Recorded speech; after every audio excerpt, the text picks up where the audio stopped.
जय हिंद। स्वागत है आपका फतेह सीरीज के तीसरे एपिसोड में।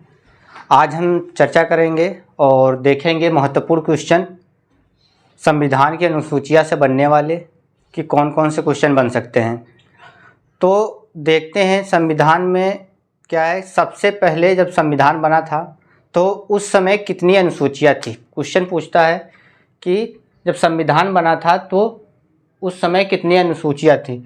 तो आप याद करिए, उस समय कुल अनुसूचियाँ 8 थी। कितने? 8 अनुसूचियाँ थी। और बाद में संविधान संशोधन के बाद 4 अनुसूचियाँ बाद में जोड़ी गई और टोटल 12 अनुसूचियाँ हुई। तो देखते हैं कि कौन सा अनुसूची में किस चीज़ का उल्लेख किया गया है। तो पहला अनुसूची में क्या है, 28 राज्य और 8 केंद्र शासित प्रदेश का उल्लेख किया गया है। 28 राज्य और 8 यूटी यानी 8 केंद्र शासित प्रदेश का उल्लेख है। सेकंड जो है, दूसरी अनुसूची में वेतन, भत्ते और पेंशन, जो कोई भी सरकारी विभाग में जो पेंशन मिलता है या भत्ता मिलता है, वेतन मिलता है, तो उसका उल्लेख संविधान के अनुसूची 2 में यानी अनुसूची के 2 दूसरे भाग में किया गया है। और तीसरे अनुसूची में क्या है, तीसरे अनुसूची में शपथ संबंधित उल्लेख, यानी अगर जब कोई आप कार्यभार संभालते हैं तो उस समय आपको एक शपथ दिलाया जाता है। तो उस कौन सा शपथ किस समय लेंगे उसका उल्लेख तीसरे अनुसूची में है। और चौथे अनुसूची में क्या है, राज्यसभा के सीटों का उल्लेख। क्या चीज़? राज्यसभा का सीटों का उल्लेख। तो अब आप कमेंट बॉक्स में बताइए कि वर्तमान में राज्यसभा में कुल कितने सीटें हैं।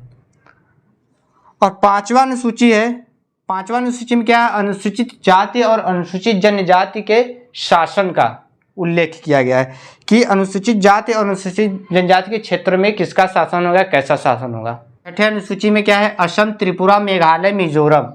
कौन कौन सा है?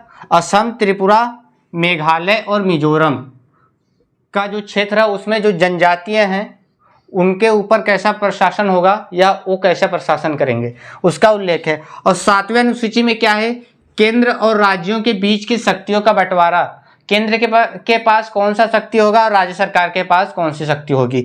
आठवां अनुसूची क्या है, आठवें अनुसूची में क्या है, 22 भाषाओं का उल्लेख है। पहले क्या था, पहले 14 भाषा था। जब संविधान बना तो उसमें 14 भाषा का जिक्र किया गया। उसके बाद कुछ संशोधन हुए, उसमें 8 भाषाएं, अन्य 8 भाषाएं जोड़ी गई। और 21वां संविधान संशोधन जो होता है उसमें सिंधी भाषा को ऐड किया गया। याद रखिएगा कि सिंधी भाषा को कब ऐड किया, 21वें संविधान संशोधन में। और 71वें संविधान संशोधन में 3 भाषाओं को जोड़ा गया, नेपाली, दूसरा कोंकणी और तीसरा मणिपुरी। तो 71वें संशोधन में नेपाली, कोंकणी और मणिपुरी जोड़ा गया। और फिर 92वां संविधान संशोधन हुआ, उसमें 4 भाषाओं को जोड़ा गया। पहला होता है बोडो, दूसरा डोंगरी और तीसरा संथाली और चौथा मैथिली।